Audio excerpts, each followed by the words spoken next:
Sir आप लोग तो सब वोट के लिए आए, हम लोग जो मीडिया पर्सन हम लोग आप लोग कब जवाब उठाएंगे, कब जवाब उठाएंगे? हम लोग एक मीडिया वाला जब खुद काम करने जाता है, एक्सीडेंट मर जाता है, उसका घर में खाना नहीं रहता है, ये जो चीज है आप तो हर टाइम मीडिया माने मीडिया आपको बुलाते हैं, हम लोग को न्यूज बनाकर फेसबुक में छोड़ेंगे, सोशल मीडिया छोड़ेंगे, टीवी में छोड़ेंगे। ये मीडिया पर्सन जो हम लोग हैं सर, आप लोगों ने क्या किया? ना बीजेडी क्या है, ना बीजेपी क्या है, ना कांग्रेस का है। इसलिए यही जो चीज हो हम ओलाका सर को पूछे हैं ये चीज। और एक सवाल है मेरा। नहीं, सवाल क्या है? सवाल यही मेरा है, हम लोग मीडिया के लिए क्या किया आप? मीडिया पर अन्याय हुआ है ना पिछले 10 साल में। नारी पर अन्याय, युवाओं पर अन्याय, श्रमिकों पर अन्याय, किसानों पर अन्याय, आदिवासियों पर अन्याय और मीडिया पर भी अन्याय हुआ है। मीडिया मालिकों पर अन्याय नहीं हुआ है, पर पत्रकारों पर अन्याय हुआ है। तो उसके लिए कुछ सवाल तो करेंगे ना कुछ सर। हम बार बार राहुल जी यही तो कह रहे हैं, यही तो कह रहे हैं राहुल जी कि मीडिया मालिक नहीं चाहते कि बेरोजगारी, महंगाई, हमारे समाज में बढ़ती हुई आर्थिक विषमताओं पर कोई डिबेट हो। डिबेट किस पर होता है? कोई ध्रुवीकरण के विषय पर होता है। तो गलती आपकी नहीं है, गलती मालिकों की है। जब फोन कॉल आता है प्रधानमंत्री कार्यालय से कि इस विषय पर डिबेट कीजिए, इसको मत दिखाइए। भारत जोड़ो न्याय यात्रा को ब्लैकआउट कर दिया गया था सभी चैनलों से। 22 तारीख को, जनवरी 22 को ब्लैकआउट कर दिया गया था। जब राहुल जी शंकर देव की जन्म स्थान जा रहे थे, उसका खबर किसी चैनल में नहीं चला। तो गलती आपकी नहीं है। मीडिया को इंडिपेंडेंट रहना बहुत जरूरी है। कांग्रेस पार्टी ये मानती है कि पत्रकारों को सम्मान मिलना चाहिए और इंडिपेंडेंट मीडिया हमारे लोकतंत्र का एक महत्वपूर्ण स्तंभ है। नहीं, आप दूसरे लोगों को बेरोजगारी, किसानों का प्रॉब्लम, ये सब नहीं था भारत में। पिछले 45 सालों में आपने करना है। एक मिनट, आपने तो पैदा किया बेरोजगारी। ठीक, बैठ जाइए। अच्छा, बैठ जाइए। आप सवाल, आपका काम है सवाल पूछना, मेरा काम है आपका सवाल का जवाब देना। अगर आप सवाल पूछेंगे और उसी का जवाब आप देंगे तो मुझे बैठने की कोई जरूरत नहीं है। अभी अभी कन्हैया जी शांत हो जाइए, शांत हो जाइए। पानी चाहिए? नहीं, मैं आपके साथ 3 घंटे तक बहस करने के लिए तैयार हूँ, ठीक है? मुझे कोई समय की पाबंदी नहीं है। कन्हैया जी ने क्या कहा? पिछले 45 सालों में बेरोजगारी इतनी बड़ी नहीं है जितना कि अभी आप देख रहे हैं, जो हर 2 घंटे एक युवा आत्महत्या करता है या करती है। ये पिछले 10 साल की रिकॉर्ड नहीं है, आज का रिकॉर्ड है, आज जो आंकड़े बताते हैं। दूसरी बात, जो कभी नहीं हुआ है हमारे देश में कि सारे के सारे एयरपोर्ट एक ही कंपनी, सारे बंदरगाह एक ही कंपनी, सारे स्टील कंपनियां जो बेचे जा रहे हैं एक ही कंपनी। मैं समझ सकता हूं 1 नेशन 1 इलेक्शन, पर ये 1 नेशन 1 कंपनी कहां से आया? ये 1 नेशन 1 कंपनी हो गया ना। 1 नेशन 1 लीडर, 1 नेशन 1 कंपनी। ये कांग्रेस के जमाने में नहीं था, ये पिछले 10 साल की हकीकत है। तो बेरोजगारी जो आज देख रहे हैं, महंगाई, आवश्यक वस्तुओं की महंगाई देख रहे हैं, अंतरराष्ट्रीय बाजार में पेट्रोल और डीजल तेल के दाम घटे हैं, ठीक है? आप जानते हैं, रोज आप अखबार में पढ़ते हैं, अंतरराष्ट्रीय बाजार में तेल के, कच्चे तेल का दाम घटा है। क्या पेट्रोल के दाम घटे हैं? क्या डीजल के दाम घटे हैं? क्या कुकिंग गैस का सिलेंडर का दाम घटा है? आज भी 1100 रुपया सिलेंडर है हमारे। मैं आपको एक ही मिसाल देता हूं, मनमोहन सिंह जी के समय में गैस सिलेंडर का दाम 440 रुपया प्रति सिलेंडर हुआ करता था, आज 1100 है, आज 1100 है। जो क्वेश्चन पूछ रहे हो, अरे सुनिए ना यार, बैठिए जाइए यार, अब बैठ जाइए ना, अब बैठ जाइए। अरे एक और एक पत्रकार एक सवाल। कांग्रेस बीजेपी मत करो यार, वन नेशन बात है मौसमी। 1 nation 1 election, 1 journalist 1 question. Please मौसमी अच्छा रहेगा। I'll come to you। हाँ जी, बोलिए। हाँ जी। सर 5 साल बाद एआईसीसी के कुछ दिग्गज नेता यहाँ आए हैं, राहुल गांधी आए हैं, और इसी वक्त आए जब कांग्रेस यहाँ खत्म होने वाला है, जब इसकी चुनाव आ रहे हैं, अगर हमें ऐसा लगता है अगर न्याय यात्रा नहीं होता तो आप लोग अभी कांग्रेस को खत्म करने में बहुत लोग लगे हुए हैं और कांग्रेस का जो ऑबिचुअरी है कई लोगों ने लिखा है। आप बहुत युवा हैं, आप मेरे माफिक बुजुर्ग नहीं हैं, पर जब मैं छोटा था एक मशहूर हिंदी फिल्म रिलीज हुआ था जिसके गाने आज भी लोग गाते हैं, 20 साल बाद। आप जानते हैं 20 साल बाद एक बहुत बड़ा फेमस हिंदी फिल्म था।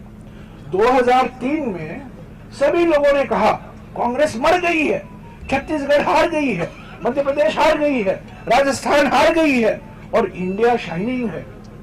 और भीष्म पितामह, हमारे देश के भीष्म पितामह प्रधानमंत्री बैठे हैं अटल बिहारी वाजपेयी। क्या हुआ 2004 में? किसकी सरकार बनी? नहीं, 2004 में वो मरी हुई कांग्रेस की सरकार बनी ना। तो आप लिखते जाइए कांग्रेस की ओबिचुरी, कांग्रेस उठता रहेगा, क्योंकि जो कांग्रेस है भारतीय समाज को दर्शाता है। जब तक हम अनेकता, भारतीय समाज में अनेकता रहेगा, जब तक कांग्रेस पार्टी जीवित रहेगी। कांग्रेस पार्टी को कोई खत्म नहीं कर सकता, क्योंकि कांग्रेस पार्टी नहीं है, एक विचारधारा है। ये बात समझ लीजिए। एक एक करके आता हूँ। हम ईवीएम का विरोध नहीं कर रहे हैं, हम वीवीपैट मांग रहे हैं। ये बात समझिए। हम इलेक्शन कमीशन हमें 6 महीने से अपॉइंटमेंट नहीं दे रही है, क्योंकि हम चाहते हैं ईवीएम का इस्तेमाल हो और उसके साथ साथ वीवीपैट का भी इस्तेमाल हो, और यही हमारी मांग है। लोकतंत्र में हमारा हक बनता है, हमारी जो मांग है हम संस्थाओं तक पहुंच जाए। संस्था क्या करती है वो उसका मन मर्जी। इलेक्शन कमीशन एक कॉन्स्टिट्यूशनल बॉडी है। हमें 6 महीने से लटका के रखे हैं, हमें अपॉइंटमेंट ही नहीं मिल रहा है। और हम क्या कहना चाहते हैं? हम एक मेमोरेंडम पेश करना चाहते हैं ताकि ईवीएम का इस्तेमाल कीजिए, पर उसके साथ साथ वीवीपैट भी होना जरूरी है।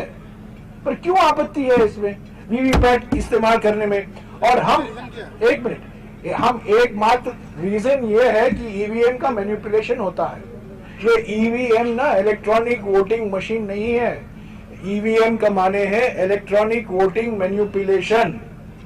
एम मशीन नहीं होता है, एम मैनिपुलेशन होता है। तो यही है। भारत इलेक्ट्रॉनिक्स एक पब्लिक सेक्टर कंपनी है जो ईवीएम बनाता है। उसके बोर्ड में 4 बीजेपी के पदाधिकारी डायरेक्टर हैं। तो ईवीएम कैसे निष्पक्ष होगा ये बताइए?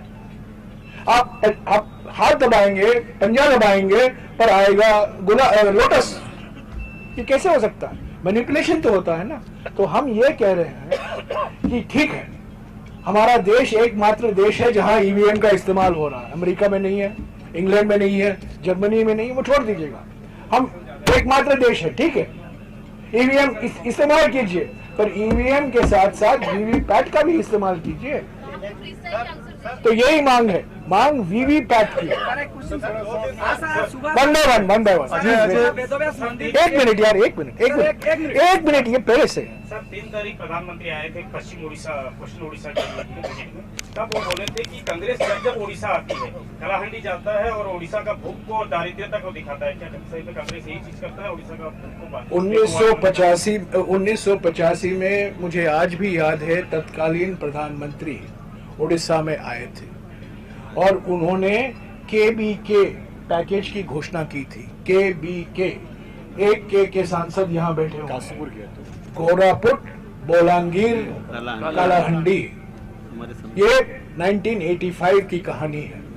उसके बाद अपर इंद्रावती इरिगेशन प्रोजेक्ट आया। आज हमारे देश के टॉप 10 जिले में देखिए जहां धान का उत्पादन हुआ है, वो कालाहंडी उसमें है। ये कांग्रेस का योगदान है। देखिए, आप एक ऐसे व्यक्ति से बात कर रहे हैं जो उड़ीसा के हर एक जिले में मैं घूमा हूं, हर एक जिले। हेलीकॉप्टर में नहीं, मुख्यमंत्री के माफिक मैं मोटरसाइकिल और सड़क में से गया हूं।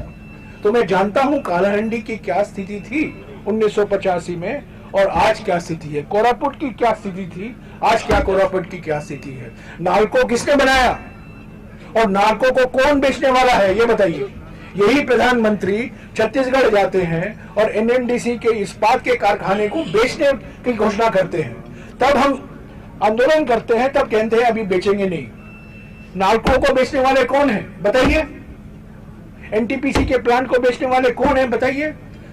इस्पात के कारखाने यहाँ रूरकेला, मैं आपको रूरकेला का मिसाल देता हूँ, एक दिन जरूर आएगा कि प्रधानमंत्री अगर उनको मौका मिलेगा वो इसको भी बेच डालेंगे और इसकी कोई असर नहीं पड़ेगा हमारे बीजेडी और उनके नेताओं पर।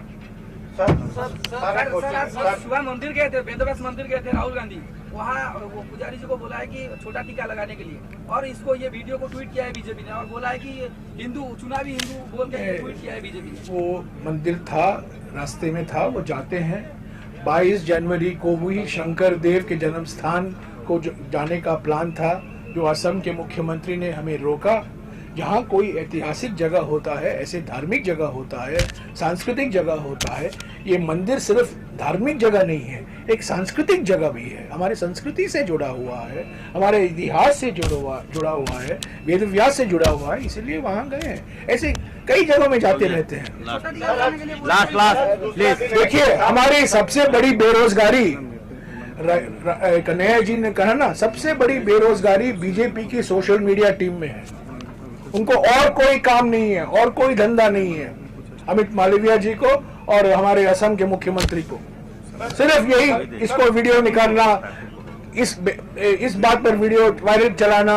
असली मुद्दे क्या उठा रहे हैं राहुल जी? नारी सम्मान, युवा न्याय, श्रमिक न्याय, हिस्सेदारी न्याय, आदिवासी पर न्याय, उसके बारे में तो कुछ कहते नहीं है। कुछ बिस्किट के बारे में एक दिन वीडियो लगाएंगे, मंदिर में जाते हैं उसको वीडियो लगाते हैं। ये सब मानसिकता है। एक मिनट यार, एक मिनट मुझे पूरा तो खत्म करने दो। कंप्लीट यार, थोड़ा रुको ना, करने दो ना। क्या बात है आप लोग बहुत उत्तेजित है, आक्रामक है, जानते हो। एक मिनट है यार, एक मिनट खत्म करने दो, समय बहुत कम है सर। बहुत आप लोग बहुत आक्रामक हो यार, बहुत। खाने के पहले ही आप आक्रामक हो गए, खाने के बाद क्या होगा?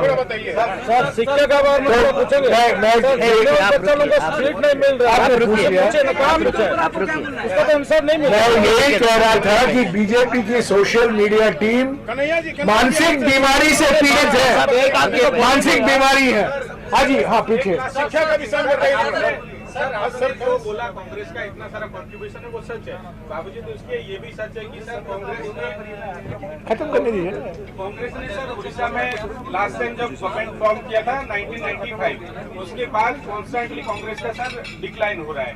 इवन 2019 में आपको पता है कि 3 नंबर पे आ गए। तो आपका सर क्या एक क्लियर कट प्लान है, क्योंकि स्टेट उड़ीसा के भी लीडर्स है कि उड़ीसा हमारे लिए कैसे रिवाइव किया जाए सर? उड़ीसा हमारे लिए बहुत महत्वपूर्ण जगह लगता है। उड़ीसा में हमें, हमारा मकसद है, हमारा लक्ष्य है, हमारा उद्देश्य यही है कि हम उड़ीसा में वापस सत्ता में आए। पर ये भारत जोड़ो न्याय यात्रा है, सत्ता की यात्रा नहीं है, ये चुनावी यात्रा नहीं है, ये वैचारिक यात्रा है। पर जो आपने कहा ये सच बात है, हमारे संगठन में कमजोरी आई है, सुस्ती आई है, और हमारे संगठन में नई जान फूंकने के लिए, नई शक्ति देने के लिए पहले भारत जोड़ो यात्रा 2022 में और अभी पिछले 25 दिनों से भारत जोड़ो न्याय यात्रा निकाला गया है। मैं हमारी कमजोरी से भाग नहीं रहा हूं, ये कमजोरी एक हकीकत है, और हमारे प्रभारी 24 घंटे में लगे हुए हैं, हमारे पटनायक बाबू 24 घंटे लगे हुए हैं, हमारे सांसद, युवा सांसद 24 घंटे में लगे हुए हैं। हम लड़ते रहेंगे। हम जानते हैं कि हम कमजोर हैं, क्योंकि हमारा मुकाबला ये बीजेपी बीजेडी जुगलबंदी से है। ये जुगलबंदी, एक पार्टी खतरनाक है, जुगलबंदी डबल खतरनाक होता है। तो कमजोरी मैं स्वीकारता हूं, हम कमजोर हैं, हमारे कई लोग छोड़कर चले भी गए हैं, ये भी सच है। हमारे पार्टी में बहुत लोकतंत्र है, लोग कुछ भी बोल देते हैं, कभी कभी अनुशासन इतना नहीं है, और आप लोग माइक लेकर दे देते हैं किसी को और वो बोल लेते हैं, तो थोड़ा उसमें फॉल्ट आपका भी है ना। आपको एक हेडलाइन चाहिए और किसी हमारे इनके बात नहीं कर रहा हूँ, पर हमारे बहुत कुछ से साथी है, वो आपको एक बाइट दे देंगे, हेडलाइन नहीं जाएगा। पूरा भारतवर्ष में शिक्षा का स्तर पूरा गिरा हुआ सरकारी स्तर का। कहाँ, उड़ीसा में? पूरा भारतवर्ष में सरकारी स्कूल का स्तर गिरा हुआ है, इस विषय में बताइए। अब बोलिए। सरकारी स्कूल सर 2 दिन राहुल गांधी जी का ये सरकारी स्कूल, एक मिनट, हाँ, सरकारी स्कूल के बारे में ये प्लस पॉइंट है, ये बीजेपी नहीं है। देखिए, आपने इतना जो सवाल पूछा गया है ना, मतलब का सवाल आप ही पूछे, सबसे जरूरी सवाल आपने पूछा है, मुद्दे का सवाल आपने पूछा है। शिक्षा की दुर्दशा इसलिए है कि शिक्षा मौजूदा सरकार का एजेंडा नहीं है, स्कूल मौजूदा सरकार का एजेंडा नहीं है, कॉलेज यूनिवर्सिटी मौजूदा सरकार का एजेंडा नहीं है। अगर उसका एजेंडा होता तो शिक्षा का ये दुर्दशा नहीं होता। आपको हम बताते हैं, एक बात को आंकड़ा दे रहे हैं। अभी हमारी जो वित्त मंत्री हैं, उन्होंने बजट पेश किया और हमारी यूनिवर्सिटी से ही पढ़ी हैं, और उस बजट में उन्होंने 60% से ज्यादा, मतलब जो पहले 100 रुपया खर्च किया जाता था, अब 40 रुपया खर्च किया जाएगा। 60% से ज्यादा बजट की कटौती की गई है। मतलब शिक्षा पे पैसा खर्च ही नहीं करना है। पैसा किस पे खर्च करना है? प्रचार पे। मैं आपको एक और आंकड़ा देता हूँ। एक नारा दिया प्रधानमंत्री जी ने, बेटी बचाओ बेटी पढ़ाओ, और उस योजना के तहत जितना पैसा खर्च किया गया उसमें एक भी स्कूल नहीं खोला गया, सिर्फ प्रचार पे खर्च किया गया। मतलब प्रधानमंत्री जी को लगता है कि नाम बदलने से और भेष बदलने से देश बदलता है, इसीलिए वो प्रचार पे सारा पैसा खर्च करते हैं, स्कूल खोलने पे खर्च नहीं करते। स्कूल की अगर मैं बात करूं, एक बात और बता दूं, आप लोग ध्यान से अगर देखेंगे तो अखबार के किसी कोने में इतना छोटा सा न्यूज आता है कि सरकार ने 500 स्कूल बंद करने का निर्णय लिया है। ये स्कूल क्यों बंद किए जा रहे हैं? ये स्कूल इसलिए बंद किए जा रहे हैं कि स्कूल की जमीन को भू माफियाओं को दिया जा सके, उसका लैंड कैप्चर करने का ये साजिश रचा जा रहा है। इसीलिए तो मैं देश के आम नौजवानों से यह अपील करता हूं, हम साधारण लोग हैं, शिक्षा देना सरकार की जिम्मेवारी है। अगर हमको शिक्षा नहीं मिलेगी तो हमारी पीढ़ियां जो है वो पढ़ नहीं पाती, और हम मिडिल क्लास नहीं बनते, पब्लिक सेक्टर नहीं होता, हमको नौकरी नहीं मिलती। इसीलिए जो आपको भ्रमित किया जा रहा है ना कि आप जॉब सीकर मत बनिए, जॉब गिवर बनिए।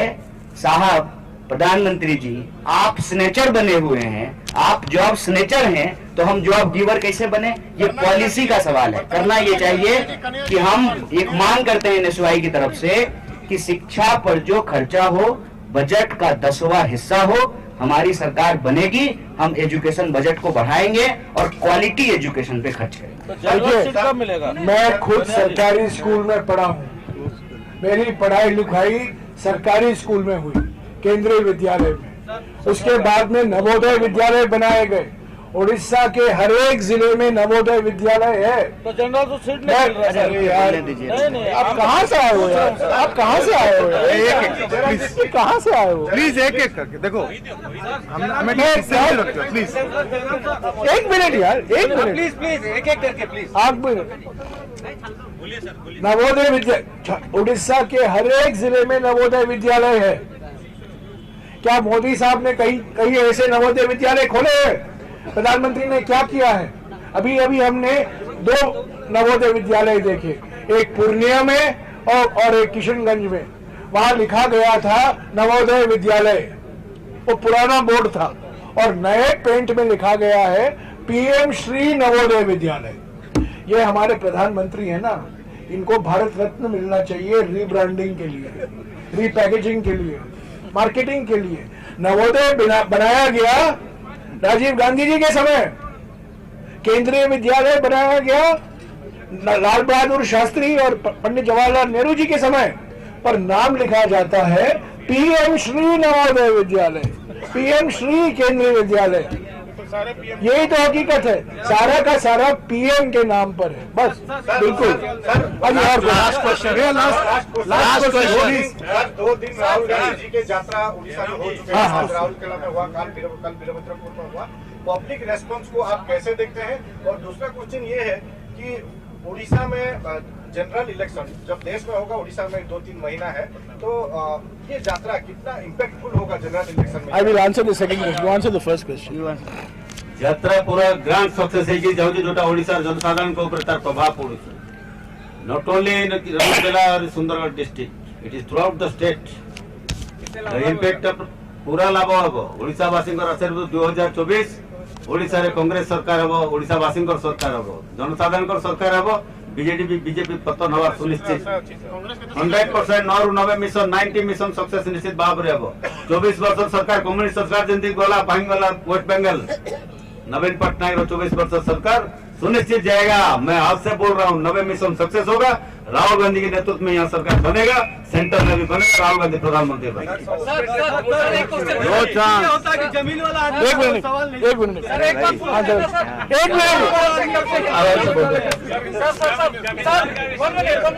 आप जमींदार है भाई, अच्छा जमीन वाले आदमी को, जमीन वाले आदमी जिस जिला में आप आज प्रेस वार्ता दे रहे हैं वो एशिया का 9% इंडस्ट्रियल एरिया है। हाँ। और यहाँ के सबसे ज्यादा लोग बाहर जाके काम करते हैं। बिल्कुल सही कहा आपने सही मुद्दा उठाया। इनके बाद जो शिक्षा का मुद्दा है ना, जो इन्होंने उठाया, आप ही ने उठाया है। सबसे बड़ी बात यही है, यहाँ से लोग बाहर क्यों जा रहे हैं। मैं नहीं कह रहा हूँ कि बाहर मत जाओ, बाहर जाना अच्छा है। मैं भी जब मैं युवा था मैं बाहर गया था, मैं वापस लौट आया। लोगों को बाहर जाना चाहिए पर वापस भी आना चाहिए। लोग उड़ीसा से क्यों भाग रहे हैं, और जो भाग रहे हैं श्रमिक, जो भाग रहे हैं दलित, जो भाग रहे हैं आदिवासी, जो भाग रहे हैं पिछड़े वर्ग, और जो आ रहे हैं पूंजीपति, अरबपति। अरे इस पर तो संयम लगाना जरूरी है, इस पर तो नियंत्रण लाना जरूरी है। अगर सरकार की नीयत साफ है, अगर उड़ीसा को एक 24/7 मुख्यमंत्री की जरूरत है जो उड़ीसा जानता है, और उड़ीसा के बारे में उनके मन में इतनी ही दर्द है जितना कि अभी पटनायक जी और हमारे अजय कुमार जी ने कहा। कैसे हम बर्दाश्त कर सकते हैं कि 30 लाख लोग रोज हर साल जाते हैं उड़ीसा से बाहर, और 30 पूंजीपति उड़ीसा के अर्थव्यवस्था को बिल्कुल नियंत्रण करके बैठे हुए हैं। ये कैसे संभव है ये बताइए। ये संभव इसलिए है क्योंकि बीजेडी और बीजेपी सिर्फ पूंजीपतियों के हाथ में है, ये माइनिंग माफिया के हाथ में है, ये मजदूरों के लिए नहीं है, ये अरबपतियों के लिए। Thank you. आखिरी सवाल जमीनी स्तर से, आखिरी सवाल जमीन सर, इलेक्शन पूरा फेयर होना चाहिए, मगर यहाँ का जो हालत अभी देखते हैं ना, तो इलेक्शन में जो पॉलिटिशियन है उसके जगह वो काम करना चाहिए। एडमिनिस्ट्रेशन, पुलिस, ये सब इलेक्शन में काम में लगे हुए हैं उड़ीसा में। बीजेडी का सब बीजेडी का आदमी है, सब बीजेडी का। हमने मांग की है, और बड़ी अफसोस की बात है कि इलेक्शन कमीशन जो निष्पक्ष संवैधानिक संस्था है, आज तक 6 महीने हो गए हैं, आज तक हमें अपॉइंटमेंट नहीं दिया है वीवीपैट के मसले को लेकर। और जो शिकायतें हैं कि जहां पार्टी काडर का दुरुपयोग होता है, पुलिस हो, लोकल एडमिनिस्ट्रेशन हो, ताकि सिर्फ जो सत्ता पार्टी है और उसके सहयोगी है उसी को वोट मिले, उसी खिलाफ तो हम जाना चाहते थे, उसके खिलाफ। डिस्ट्रिक्ट कलेक्टर लोगों का काम करने के लिए इधर को इलेक्शन को थैंक यू, हम होंगे कामयाब। Thank you so much. पहले तो व्यू ऑन द कर्नाटक का सीएम और डिप्टी सीएम फाइनेंशियल प्रोटेस्ट कर रहे हैं दिल्ली में, जंतर मंतर में। हाँ। के लिए second question is, Haryana police ने जो किसान आंदोलन करने के लिए कर रहे थे एमएसपी पे, तो नोटिस जारी किया है एडवांस में, उसे आप कैसे? पहला सवाल, मोदी सरकार जो नॉन बीजेपी सरकारें हैं उनके खिलाफ ईडी, सीबीआई, इनकम टैक्स संस्थाएं छोड़ती है और भेदभाव करती है। उड़ीसा इसमें शामिल नहीं है, क्योंकि मैं आपको एक मजेदार बात कहता हूं। हम पश्चिम बंगाल में गए, एक दिन पहले नीतीश कुमार जी की पलटी हुई। हम झारखंड में आए, एक दिन पहले हेमंत सोरेन की गिरफ्तारी हुई। तो किसी ने पूछा आप उड़ीसा में क्या करोगे, तो मैंने कहा उसमें कोई खतरा नहीं है। नवीन बाबू ना पलटी करेंगे, ना ईडी और सीबीआई उसके पीछे छोड़ा जाएगा। वो नवीन बाबू की सरकार और दूसरे पी की सरकार बरकरार रहेगी। और यही तो हुआ है। कर्नाटक के मुख्यमंत्री और कर्नाटक के सभी सांसद और विधायक जंतर मंतर पर बैठे हुए हैं, क्योंकि जो पैसा, जो धनराशि, जो संसाधन उनका संवैधानिक हक बनता है उसको नहीं दिया जा रहा है मोदी सरकार। क्यों मालूम है? क्योंकि 1 साल पहले मोदी ने प्रचार किया कर्नाटका में, जय बजरंग बली, जय बजरंग बली, उन्होंने प्रचार किया और कर्नाटक की जनता ने उनको सही जवाब दिया। 135 एमएलए कांग्रेस के चुनकर आए। नाराज हो गए प्रधानमंत्री। प्रधानमंत्री तो अहंकार आचार्य है ना, किसकी हिम्मत होती है प्रधानमंत्री से जवाब करने की? और कर्नाटक की जनता ने उनको ठुकराया, तो कर्नाटक की जनता को जो पैसा उनका बनता है मत दो। तो यही हुआ है। एमएसपी की गारंटी राहुल जी ने कहा है, मैं वही दोहराऊंगा, किसान न्याय के लिए एमएसपी को कानूनी दर्जा देना जरूरी है। एमएसपी को लीगल गारंटी कांग्रेस सरकार देगी। वो लीगल गारंटी उड़ीसा में भी लागू होगा, पंजाब में भी लागू होगा, हरियाणा में भी लागू होगा, सभी राज्यों में लागू होगा। यही असली किसान न्याय है। Thank you. न्याय का हक मिलने तक।